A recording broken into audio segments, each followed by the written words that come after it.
Have you ever heard of a battle where just 500 fighters stared down an army of over 20,000 and didn't just survive, but won? It sounds like something straight out of a fantasy movie. But this is a real story, a turning point that literally shaped the world we live in today. This is the story of the Battle of Tours. Imagine the year is 732. The Umayyad, a massive Islamic empire stretching from the Middle East all the way across North Africa and into modern-day Spain and Portugal, was on the march. They had conquered vast territories, and now their sights were set on the heart of Europe, the kingdom of the Franks. Their army, led by the governor of Al-Andalus, Abd al-Rahman al-Ghaviki, was a formidable force. We're talking tens of thousands of experienced warriors, cavalry, and soldiers, a military machine that seemed unstoppable. On the other side stood Charles, the leader of the Franks. He wasn't a king. He was the mayor of the palace, but he was the de facto ruler and a brilliant military commander. History would later give him a nickname that perfectly captured his essence, Charles Martel, or Charles the Hammer. When news of the massive invading army reached him, he knew this wasn't just another border skirmish. This was a fight for survival. Charles had a problem, a big one. His army was tiny in comparison. While historical numbers are always debated, most sources suggest the Frankish army was outnumbered, at least 5-1, maybe even more. Many of his soldiers were infantry, foot soldiers who would have to stand against the terrifying charges of the Umayyad heavy cavalry. So how on earth could they win? This is where Charles Martel's genius comes into play. He didn't rush to meet the enemy on an open field where his infantry would be slaughtered. Instead, he chose his ground with incredible care. He positioned his army on a high wooded hill between the cities of Tours and Poitiers. This was a strategic masterstroke. Why was this location so important? First, the trees would break up the cavalry charges. Horses can't just gallop full speed through a forest. This neutralized the Umayyads' greatest advantage. Second, fighting uphill is exhausting. The invading army would have to charge up a slope, tiring themselves out before they even reached the Frankish lines. Charles was forcing the enemy to fight on his terms. For 7 days, the two armies faced each other. It must have been an incredibly tense standoff. The Umayyad commander, Abd al-Rahman, was likely confident. He had the numbers. He had the elite cavalry. He probably expected the Franks to break and run at the first sight of his massive force. But they didn't. They just stood there, a silent, disciplined wall of shields and spears on that hill.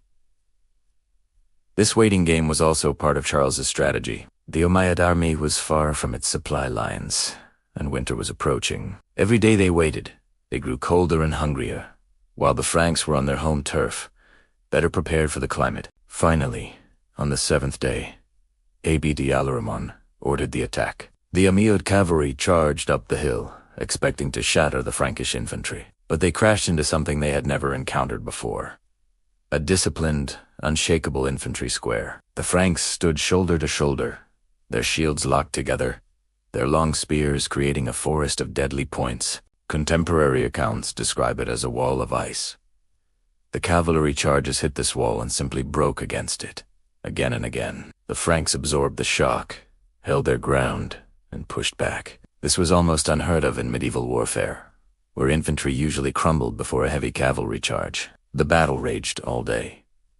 It was a brutal, bloody affair. But the Franks, under the disciplined command of Charles the Hammer, did not break. They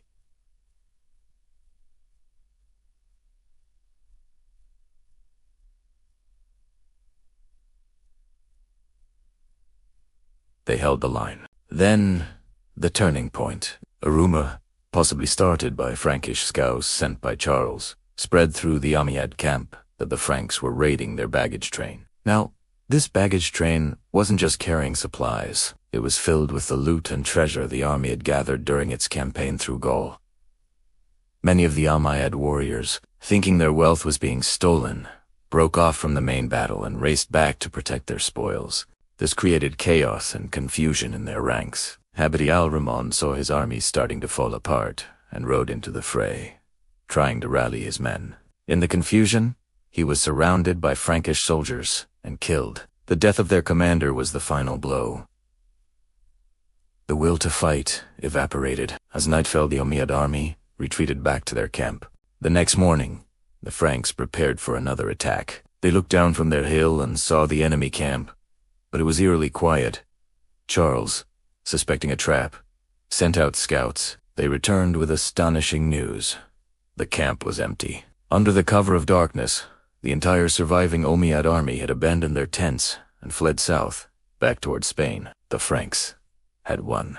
Against all odds, Charles Martel and his small army had stopped the invasion cold. So, why is this battle considered so important that it changed the course of history? Well, think about what might have happened if the Franks had lost. The Umayyad army would have had a clear path to conquer the rest of Gaul, and from there, potentially all of Christian Europe. The continent, as we know, its languages, its culture, its religion might have been completely different. The Battle of Tours is seen by many historians as the high-water mark of the Muslim advance into Europe from the west. The victory cemented Charles Martel's power. It earned him his nickname, the Hammer, and laid the foundation for his son, Pepin the Short, and his grandson, the legendary Charlemagne, to build the Carolingian Empire, which would become the heart of medieval Europe.